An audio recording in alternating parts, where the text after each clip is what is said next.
In this video, I'm going to show you how to fix Rainbow Six Siege black screen. So first, open Steam, and here I'm going to show an example for this game. You can follow the same steps for Rainbow Six Siege. So first, right click on Rainbow Six Siege, go to Manage, and then go here.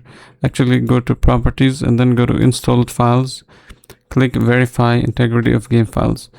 Now after this finishes, you can close this down and then go right click again, go to Manage, and then you want to go to the location of the folder. So you can go to Manage and then browse local files. So here you will have to search for the Rainbow Six Siege.exe folder. So it would look something like this.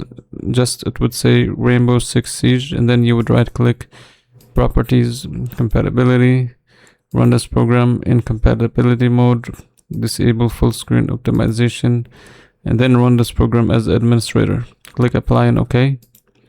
After this, you can see if this fixes the issue. If you're still having issues, then just close this down. Go here to Device Manager. Here you're gonna go to Display Adapters and make sure your display adapters are all updated to the latest version. So you can click here, browse, and then just click next to update.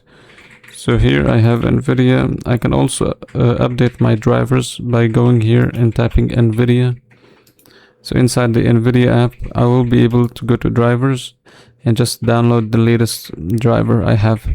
So make sure you always update your graphics card. If you have graphics card, just update the drivers.